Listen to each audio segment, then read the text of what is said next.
Prime Minister responds to media reports regarding statements made by Mahasangha on the Constitution. JVP leader calls on Parliament to suspend Central Expressway construction and appoint a select committee to investigate corruption. What was the mysterious glowing object which was sighted in several parts of the country? Sri Lankan-born British national Sherry Atchison receives comforting news in search for biological mother. New Zealand gets its youngest ever Prime Minister at age 37. Hello there and a very good evening. This is Prime Time News. I'm Sonali Vanigabadage. And I'm Nadim Majid. Let's take a look at tonight's top story. The adjournment debate in Parliament today focused on the Central Expressway project. Startling revelations were made. There were various members in the corruption ring back then. People like RDA Chairman Premasiri, Lalit Veeratunga, Nilame and Anusha Palpita. Today there are people like Chaminda De Silva in this corruption ring. These are the deal makers. Consider the 3 stages of the Central Expressway. All 3 have been obtained by the same group.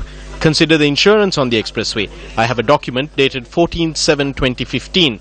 This letter by RHS Samaratunga, the Treasury Secretary, instructs all officials to give prominence to state-owned enterprises when insuring other SOEs. However, who got this insurance policy? It was given to Continental Insurance. Chaminda De Silva is the managing director of this company. Chaminda is one of your advisors. If a road is constructed and the company needs the funds released from the government, they have to give a commission to RDA Director Sujit Karyavasam and the Assistant Secretary appointed by the Ministry, Lakshman Kure. A cabinet paper which was submitted stating that there will be underground tunnels in the expressway project was approved by cabinet on the 17th of December 2015. Approval was rescinded on the 24th of April 2016. When they submitted a cabinet paper, didn't they know that there will be tunnels when you build a road from Potuhara to Galagedara? Are they children not to understand this? They first said it needed to be given to local contractors. Then in April 2016, they cancelled it and stated that it needs to be given to a foreign company due to the presence of tunnels along the route. They say a loan has been obtained from a private bank for this, and in such a backdrop, they are asking the Japanese embassy to nominate 3 companies. We are going to receive funding through the Japanese government, so it is tradition to ask them for the contractors. They sent the names of 3 companies, Penta Ocean, Wakuchiku and the selected Taisei company. Taisei is a construction company, Penta Ocean is a naval engineering company.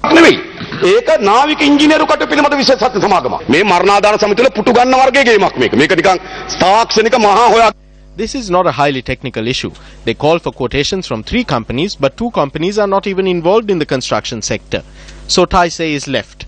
Taisei failed to provide the bid bond, so it was rejected. There was another company that asked to get into the process. However, there was no recommendation from the Economic Committee. Its director said, I cannot give them the tender documents. Then the Prime Minister's secretary said approval has been granted. Not only that, they extended the final day for the tender by a week. How can this happen? These are not small transactions. This is a deal which is in excess of 150 billion.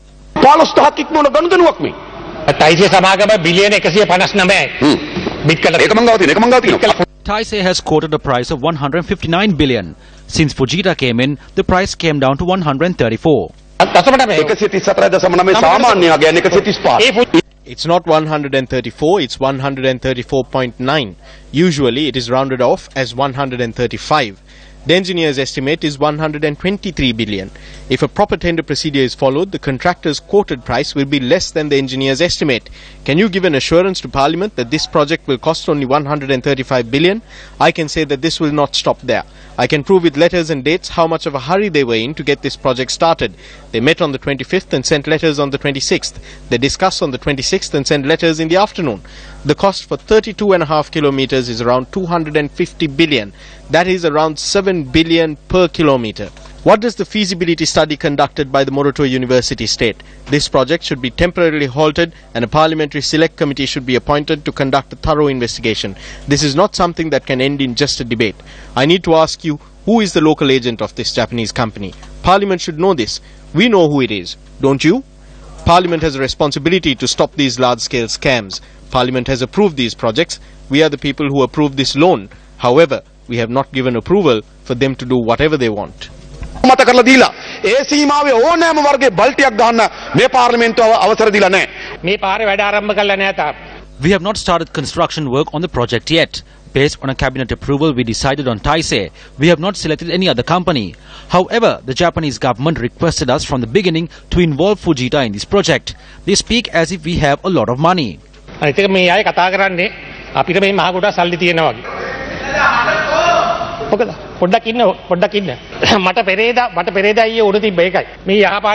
was sick the past few days. Every decision of the Yahapalana government has been taken based on cabinet decisions. If there are allegations against me or any official, lodge a complaint with the relevant institution. If they are found to be wrong, then we will accept responsibility. Support this project. The Central Expressway will pass through Kurunagala, Kegol and Kandy. I accept that it goes to Mirigama, Paskama, Kurunagala and could extend to Dambulla. However, it seems like certain tributaries have been diverted to your house as well. That is the problem. I don't need anyone's money. Our family has had land since the time of the kings. Even today, we have 400 million in our bank accounts. We have paid taxes as well. Honourable Speaker, we know the manner in which lands were acquired in the past and how wealth was consolidated. A normal company could never do this. Who were the people on top? It wasn't the industrialists or the estate owners. It was the deal makers who were on top.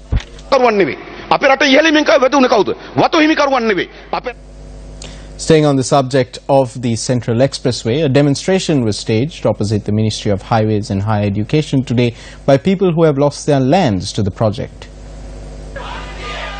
The protesters charged that they have not received the compensation that was promised.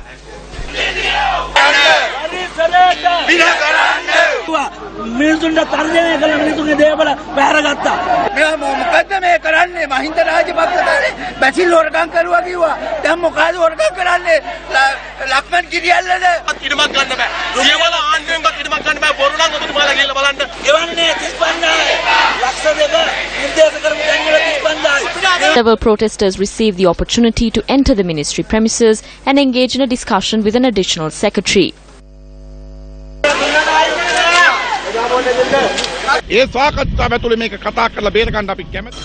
We are ready to resolve this through discussions. Else, Minister Kirialla, we will come to see you. You cannot escape and we will not allow you to escape. We know where your house is. This is a warning. You can never know when hundreds of people will surround the ministry. If we don't receive an audience within 2 weeks, we will take stern action.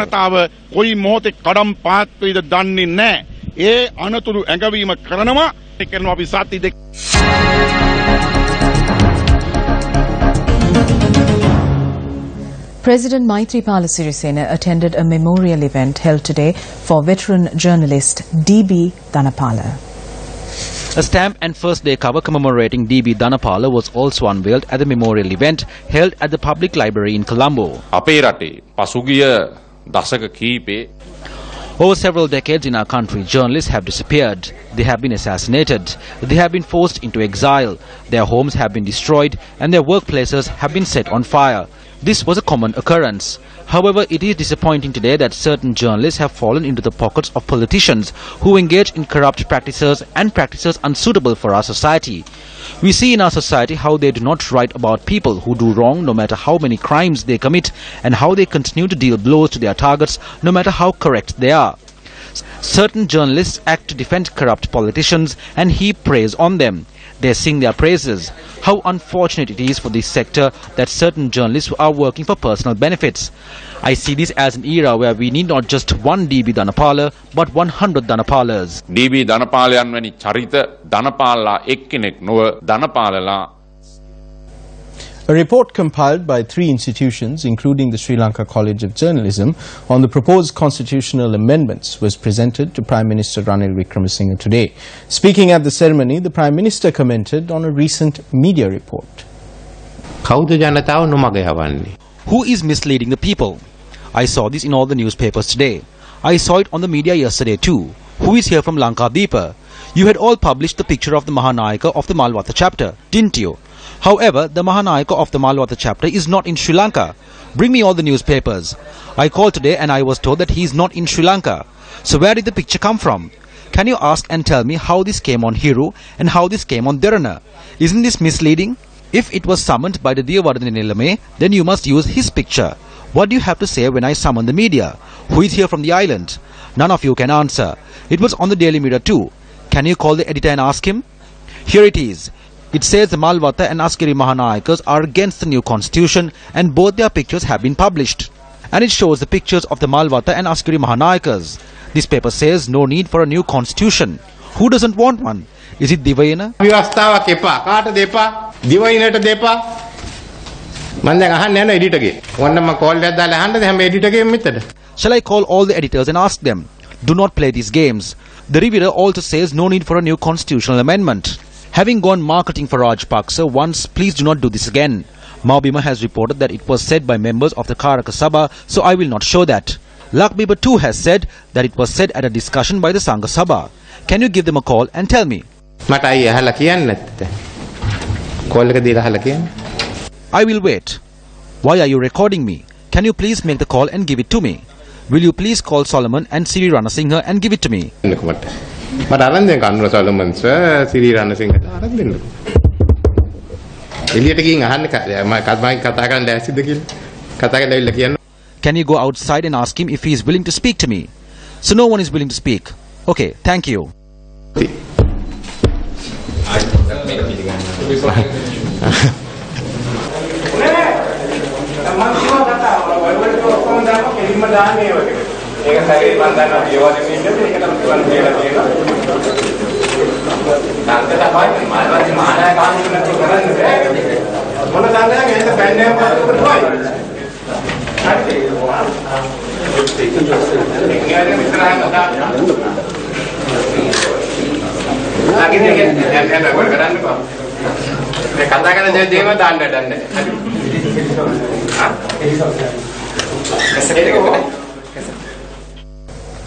Residents of several areas in the south of the island were stunned yesterday by a loud noise and mysterious fairy glow in the sky last night. Eyewitnesses say the event occurred at around 8 p.m. What was the cause of this mysterious object? Newsfirst received these images purported to be of the object sighted in the night sky yesterday, but the footage has not been independently verified. We saw a moving light. It was moving horizontally. Then we heard a loud explosion. We were frightened and we were wondering what it was. It travelled over the sea and towards Kumburugamua. It was very bright.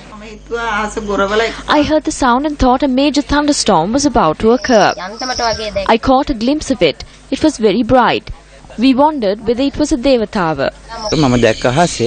I saw a fireball in the sky with a bright tail. Fishermen who were at sea last night were contacted over the radio this morning to inquire if they had witnessed the event. ලංගේ අහසින් ඒ කියන්නේ උඩින් මොනවත් මේ එලියක් වගේ යනවා සද්දෙකුත් එක්ක එලියක් යනවා වගේ දැක්කේ නැද්ද කොහමද?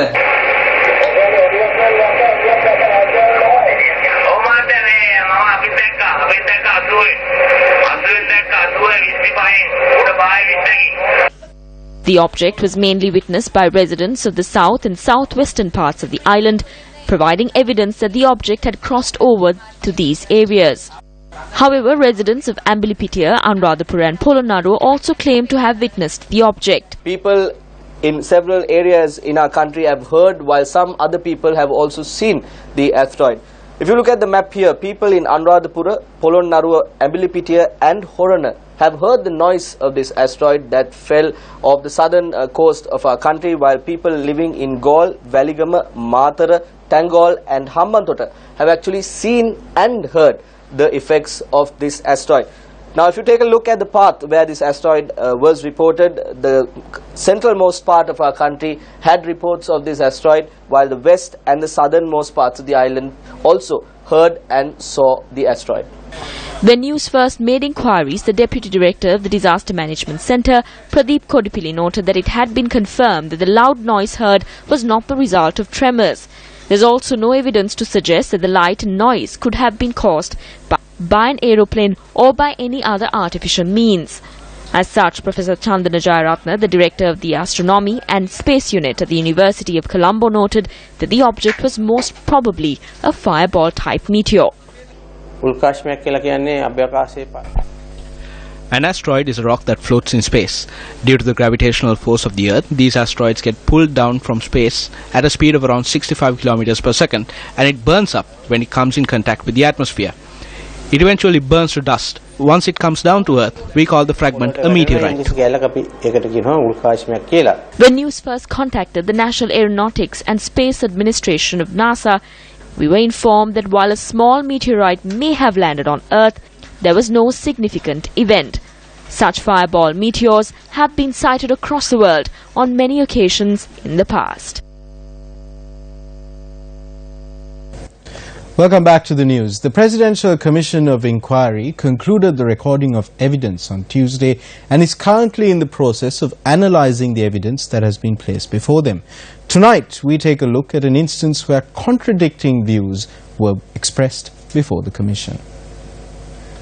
The Presidential Commission of Inquiry was appointed to investigate and inquire into the Treasury bond issue and an alleged scam that took place surrounding the Treasury bond auction on the 27th of February 2015. Attention was drawn at the Commission towards a breakfast meeting that had taken place on the 26th of February 2015, a day prior to the impugned bond auction. Ex-Finance Minister Ravi Karunanayake, then Minister of Highways Kabir Hashim, Chairman of the United National Party Malik Samaravikrama, ex-Central Bank Governor Arjuna Mahendran and the Treasury Secretary had participated in this meeting. It was also placed before the Commission. The three Deputy Governors of the Central Bank, officers from the Road Development Authority as well as Ministry Secretaries were present at the meeting. Malik Samaravikrama had attended this meeting while he was serving as chairman of the United National Party, and he was not a minister at the time. Following media revelations and public outcry on the bond issue, the Prime Minister made a statement to Parliament. මුදල් තිබුණේ නැහැ. ඉතින් මුදල් බිලියන 100ක් එකට එකතු කරන්න බෑ. Funds were needed urgently. It is impossible to collect 100 billion rupees at once. Therefore, the Minister of Finance, the Minister of Highways, the Secretary to the Finance Ministry, the Central Bank Governor, the Deputy Governors and other officials met on the 26th of February and discussed the requirement. It was decided there was an urgent need of 15 billion rupees. By then, the Central Bank had already advertised the issue of 1 billion rupees in Treasury bonds. There were bids and they wanted to raise the remainder via private placements. I did not agree to that. Any requirement should be raised in a public manner. There were bids for 20 billion rupees and he instructed the tender board of the Public Debt Department to accept 10 billion rupees in bids. According to the Prime Minister, a decision had been made at this breakfast meeting to raise money for the stalled road development projects via the issuance of Treasury bonds. However, testifying before the Presidential Commission, Minister Kabir Hashim and Malik Samaravikrama said the meeting related to the funding requirement for stalled road development projects and there was never a discussion about the bond auction the next day or any issuance of Treasury bonds. Former Deputy Governor of the Central Bank, P. Samarasiri, testified before the Commission the meeting was centered on obtaining local funds for road development projects that were stalled. Ananda Silva, another Deputy Governor, said the outcome of this meeting did not indicate an imminent need to make payments and no request was made to raise money from the next auction. Another Deputy Governor, Dr. Nandalal Veerasinghe, said during this breakfast meeting the former Governor and the ministers had stepped away for a brief discussion. Former Central Bank Governor Arjuna Mahendran, testifying before the Commission, said it was discussed to raise a sum of 75 billion rupees for the road development projects. He said this requirement was at the back of his mind when he visited the PDD when the auction was going on the 27th of February 2015 and he instructed the officials to raise the maximum from the auction. Ex-Finance Minister Ravi Karunanayake also said the urgent requirement of 75 billion rupees was discussed at the breakfast meeting. He was not questioned about any decision to raise the funds through the auction at this meeting when he testified. Was there actually a discussion to raise money through the bond auction at this infamous breakfast meeting? Therefore, who is speaking the truth? First, we must look at the warrant under the hand of His Excellency the President, by which this commission has been established. Now, the warrant is very clear, having given the Honourable Commissioners the authority and warrant and power to hold an inquiry into the subject matter, which is these bonds that are being inquired into at the moment, and specifically refers to Section 14 of the Commissions of Inquiry Act. The liability of any person to prosecution under Chapter 11 of the Penal Code, read with Section 9. Chapter 11 of the Penal Code have clear provisions that become punishable under the criminal law of this country for fabricating or intentionally giving false evidence. Now, if therefore at the inquiry at the commission, if anyone were to fabricate evidence or give false evidence or with intention try to waylay the course of justice or the course of inquiry with knowledge that they are giving false evidence under oath, they are clearly punishable as an offence under the penal code of this country. Meanwhile, the Presidential Commission of Inquiry on Bond Issuances has also directed the Director of the CID to commence a criminal investigation regarding threats made to a witness. Newsfirst reliably learns that this is regarding penal code offences and offences under the Witness Protection Act. The latest external performance update released by the Central Bank of Sri Lanka notes that adverse geopolitical conditions in the Middle East have continued to have a negative impact on overseas worker remittances. The central bank notes that remittances from migrant Sri Lankan workers declined by 10% to $556.6 million in August 2017 from $618.3 million in August 2016. Cumulative inflow from workers' remittances also declined by 6.3% to $4,503.3 million during the first 8 months of 2017 compared to the same period in 2016.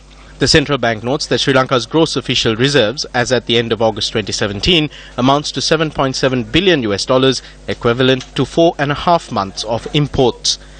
The report further notes that Sri Lanka's external sector showed a mixed performance in August 2017.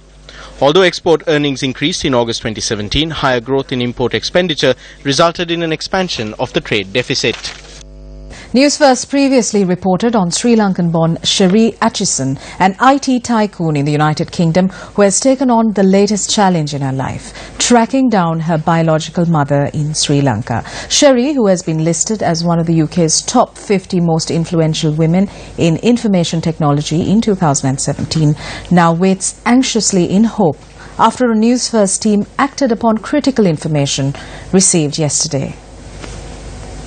Sherry Atchison, who has contributed massively in designing the online voting system in the UK and has spoken at many global events such as World Economic Forum, has achieved possibly every success in her professional career. Sherry was born on the 28th of February 1991 with the name Niroshika. Images of Sherry's mother were posted on the web by Newsfirst Digital on numerous occasions to seek public assistance. And at around 1 p.m. yesterday, we received a decisive and a potentially life-changing call from the Malchiripura area in Kurunagala. The caller, a male, revealed that the pictures showed by Newsfirst was his relative and that he had inquired about the matter from his auntie upon seeing our news reports. Upon confirming her location in the Gampaha district last night, a Newsfirst team immediately left to the area. Our team met the woman in question around 9 last night. She earns a living as an employee at a garment factory and lives in a small room. Photographs of Sherry Atchison and the features of the woman in question showed a very close resemblance. This was when we made an astonishing finding. Sherry has a twin sister. The woman said Sherry's twin sister is married and she and her brother know nothing about Sherry. Therefore, Newsfirst will continue to keep the woman's identity anonymous. මට දුව හම්බෙන්න තාත්තා නැති වුණා. නැති වුණාට පස්සේ ඉතින් හදාගන්න බැ හරි අමාරුයි. ජීවත් වෙන්න විදියක් නැතිනම් මන් දුන්නා මේ මිසි කෙනෙකුට හදාගන්න කියලා. හම්බෙච්ච ගම හම්බෙලා දවස් 15ක් තියාගත්තා. තියාගත්තේ තේ මිසිගේ ගෙදරමයි. ඒ තියාන ඉඳලා දුන්නේ එතනින්මයි. එයාගේ මහත්තයා මෙහෙන්නේ රට කිව්වා. දෙන්නම තමයි ඇවිල්ලා කාර්යයේ මාත් එක්කම ඇවිල්ලා මම මගේ බස්සලා එයා අරන් ගියා ඉතින්. එයි අම්මා දුන්නේ ඉතින් හදාගන්න බෑ ඉන්න තැනක් නෑ. එයාට අන්තිමට කිරිත් නැතුව ගියා. ඊට තාත්තා මරුණේ මෙයා හම්බෙන්න මාසයක් තියද්දි.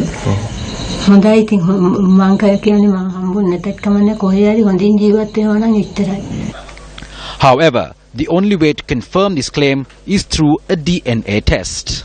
I just wanted to say a huge thank you to the Newsfirst team for finding my birth mother.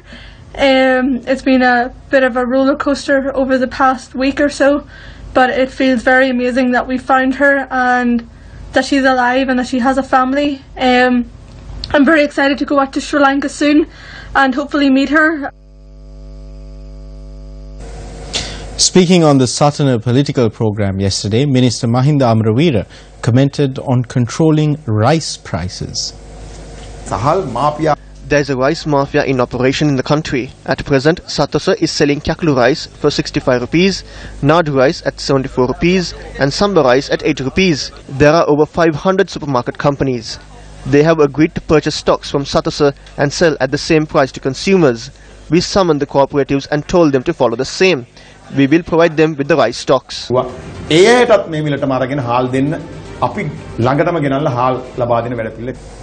Today marks Asia Pacific Day of the 19th World Festival for Youth and Students in Sochi, Russia. Newsfirst's Azra Asan reports. As it marks the Asia Pacific Day of the festival, Sri Lankan delegates performed several colourful cultural performances.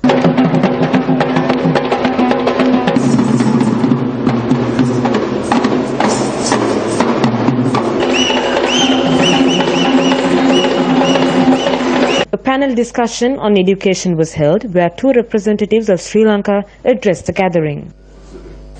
A program to gather 200,000 signatures in opposition to a large-scale sugarcane cultivation project commenced in the Padya Talawa town today. The campaign is a protest against the sugarcane cultivation project across a span of 62,000 acres in the Mahayangana Ridimali at the divisional secretariat area. Locals in the area say a sugar cultivation will destroy all of its traditional cultivations. They add this would also destroy all water resources in the area. We call on these rulers to immediately stop this destructive project. Give these farmers their lands who enjoy benefits through the traditional way. Do not force projects on the people. While such is the hassle to get the attention of the authorities over public grievances in Sri Lanka, in the United Kingdom a system has been put in place by the government itself to start a public petition. A website which has been created to file online petitions details popular online petitions filed in the past. It adds anyone can start a petition as long as they are a British citizen or UK resident. According to the website, if a petition gets 10,000 signatures, the government will respond to the matter. If a petition gets 100,000 signatures, it will go to the extent of being considered for debate in Parliament. The website clearly indicates that the British government has responded to 15 petitions, with 11 other petitions still pending, while 0 petitions have been debated in Parliament and 2 petitions are awaiting debate. On its YouTube channel, the UK Parliament has even posted a step-by-step video providing guidelines on how to file an online petition. An event was held today for the introduction of a new waste segregation system at Royal College, Colombo. The event was held under the auspices of Minister of Provincial Councils and Local Government, Faiza Mustafa.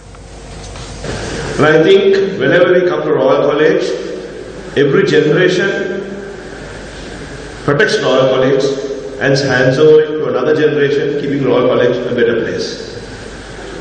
We talk about a secular society. Royal College is the greatest school and is the most secular school in this country. When you walk into Royal College, whether they are Sinhalese, Muslim, Tamil or Christians, means nothing. That brotherhood which we have in Royal College, if every Sri Lankan practices it in Sri Lanka, we would be a greater place. Before we leave you, here's cartoonist Asanka Laduahetti's take on tonight's news. I'm Sonali Wanik-Baduge. And I'm Nadim Majid. Good night and good luck.